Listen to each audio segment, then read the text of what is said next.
বাচ্চাটা যখন না খেয়ে স্কুল কিংবা মাদ্রাসায় যায় তখন মায়ের মনে কিছুতেই শান্তি আসে না। বাচ্চা কখন বাসায় আসবে, কখন মা মুখে একটু খাবার তুলে দিবে, তারপরে মার মনে যে একটু শান্তি আসবে। মাগরিবের নামাজের পরে কিচেন রুমে চলে আসলাম নাস্তা রেডি করার জন্য, নাস্তা বানানোর জন্য।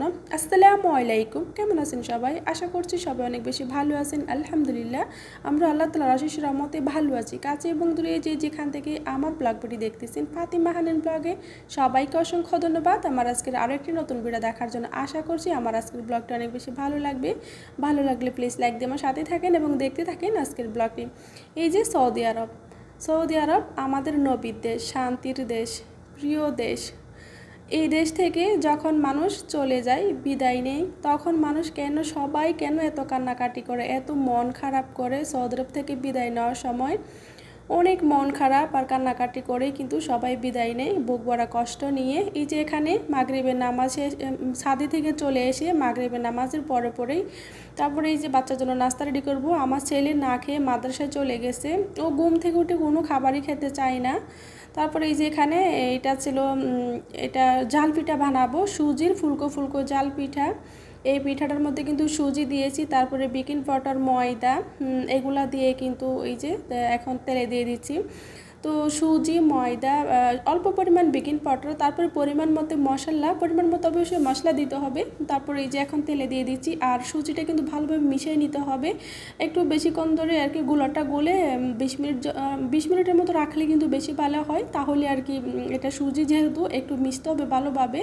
আর এটা কিন্তু আর এখানে কিন্তু ডিম দেওয়াতে কিন্তু অনেকটা ফুলকো ফুলকো হবে। এটা কিন্তু চাইলে আমি তেলের পিঠার মতো, পোয়া পিঠা যেটা বলে না, ওটার মতো কিন্তু বানাতে পারতাম, তবে ওইটা না একটু তেল বেশি হয়ে যাবে, সেই জন্য আর কি এটা বানাচ্ছি। এখানে মানে তেলটা কম, এটার ভিতরে কিন্তু একদমই তেল নেই, একবারই শুকনো শুকনো, মানে তেল বেশি একটা নেই। এই জন্য এই পিঠাটা কিন্তু খেতেও অনেক মজা, যেহেতু একটু হালকা হালকা জাল আর ভিতরে তেল থাকলে তারও সমস্যা হবে।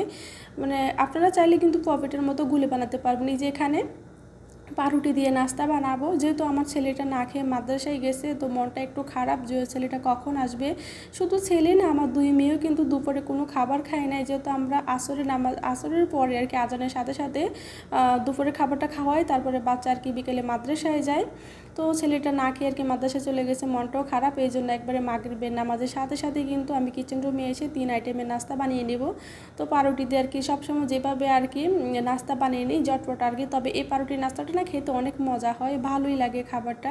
এই যে প্রথমে ডিমের মধ্যে একটা অল্প আর কি ধনেপাতা ছিল, তারপরে ছিল পেঁয়াজ কুচি, তারপরে গোলমরিচ, আমরা যেহেতু গোলমরিচের ঝালটা খাই ওটা দিয়ে কিন্তু ডিমটা দিয়ে তারপর পাউরুটিগুলো দিয়ে, এই যে এখন পাউরুটির উপরে কিন্তু টমেটো কেচাপ দিয়ে দিচ্ছি, টমেটো সস বা কেচাপ। তো এখানে কিন্তু চাইলে কিন্তু আরও অনেক কিছু আছে, রসুন সস বা অনেক কিছু দেওয়া যায়, তবে এত কিছু দেবো না যেহেতু বাচ্চা খাবে। আর এটা বড় ছোটো সবাই কিন্তু অনেক পছন্দ করে, এই বার্গার মানে বার্গারের মতোই হয় এটা। তো এখন হচ্ছে গোলা রুটি কিন্তু নিয়ে নিচ্ছি বানানোর জন্য। তো গোলা রুটিটাও কিন্তু মাসালা, এটাও কিন্তু খেতে ঘরোয়াভাবে অনেক মজা হয়। তো এখানে কিন্তু আমি অল্প অল্প 1 চিমটি আর কি চিনি ওরকম, তারপর পরিমাণ মতো লবণ, একটু তেল দিয়ে ভালোভাবে গুলে নিয়েছি। তো এখানে কিন্তু আমার ওই যে কড়াইটাতে হালকা তেল লাগার কারণে একটু আর কি সমস্যা হয়েছিল। তারপরে এটা আমি একটু তাড়াহুড়া করছিলাম, তো এশারের আজানও দিয়ে দিবে, কারণ মাগরিবের নামাজের পর থেকে এশারের আজান পর্যন্ত আর কি খুব তাড়াতাড়ি করে নাস্তাগুলো রেডি করছিলাম। তো এখন বাকিটা আমি আগুনের উপরে দিয়ে দিব যাতে আরও তাড়াতাড়ি হয়। যে কোনো খাবার না এরকম রুটিগুলো আগুনের উপরে দিলে, চুলার উপরে দিলে কিন্তু খাবারটা একটু বেশি মজা হয়। তো এইভাবে কিন্তু প্রায় সময় কিন্তু আমি নান রুটিও বানাই, তবে বেশ অনেক দিন ধরে কিন্তু আমি বাসায় রুটিগুলো বানাচ্ছি না, শুধু গোলা রুটিগুলো মানে জটপট ফাঁকি বা ওইগুলোই শুধু বানাচ্ছি বাসায়। সবসময় আসলে এতটা সময় পাওয়া যায় না। আর কেউ আমাকে আমার ভিডিও নিচে এসে স্প্যাম কমেন্ট করবেন না, বন্ধু হলাম সাবস্ক্রাইব করে দিয়ে গেলাম, পাশে আছি পাশে থাকবে, এগুলো কেউ বলবেন না। তো এত কিছু না বলতে হয় না, আমি চাই না যে আপনাদের চ্যানেলেরও সমস্যা হোক বা আমারও সমস্যা হোক। এই যে এখানে নাস্তা আমি দিয়ে দিচ্ছি, আমার বাচ্চারা আর কি আসবে। তো আমি কিন্তু আমার ছোটো মেয়ে আর মেজো মেয়েকে ওদেরকে বাহিরে ওদের বাবার কাছে পাঠিয়ে তারপর আমি ছাদে গিয়েছিলাম, ওখান থেকে এসে কিন্তু ঝটপট নাস্তাগুলো আর কি বানিয়ে নিলাম। না হলে দুই মেয়ে অনেক বিরক্ত করে, ওরও সাথে সাথে আসে নাস্তা বানানোর জন্য, বলে যে ওরও নাস্তা বানাবে। তো এই জন্য আর কি। বড় ছেলেটাও কিন্তু আমার আগে এরকম করতো, যখন 4 বছর 5 বছর ছিল, ও সবসময় বিরক্ত করতো যে ও নাস্তা বানাবে, কিন্তু ও তো এখন একটু বুঝে। তবে এখন আর কি মেজু মেয়ে আর ছোটো মেয়েটা একটু বেশি করে। যেটা বলছিলাম যে সৌদি আরব থেকে চলে যাওয়ার সময় না সবাই অনেক বেশি মন খারাপ করে, অনেক বেশি কান্না করে।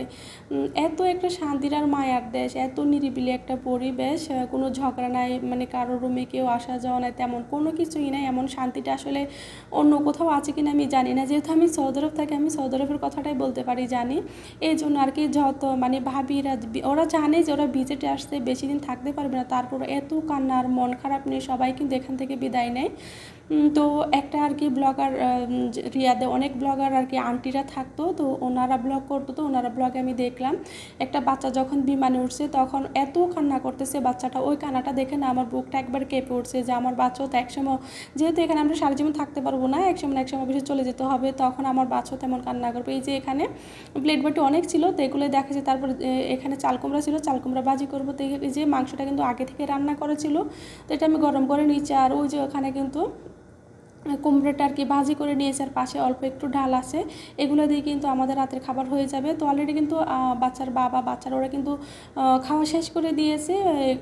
এখানে ডাল দিয়ে তারপরে ডিম ভাজি করে দিয়েছিলাম আর মাংস দিয়ে। তো ছেলে আর কি আমার সাথে খাবে।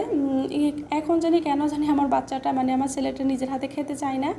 বেশ কয়েকদিন আগেও কিন্তু ওরা একা একা খেতে চাইতো, তবে নাস্তাটা নিজের হাতে খায়, কিন্তু ভাত একদমই নিজের হাতে খেতে চাচ্ছে না। কেন চাচ্ছে না জানি না। তো অনেক কথা বলে ফেলছি, ভুল হলো অবশ্যই সবাই ক্ষমা সুন্দর দৃষ্টিকে দেখে নেবেন।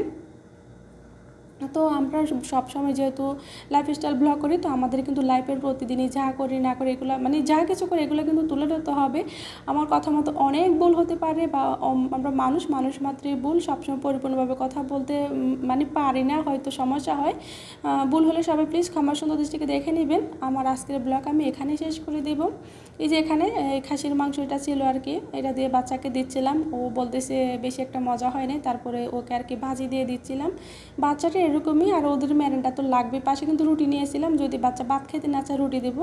আমার আজকের ব্লগটা আমি এখানে শেষ করলাম। সবাই ভালো থাকবেন, সুস্থ থাকবেন। আল্লাহ হাফিজ, আসসালামু আলাইকুম।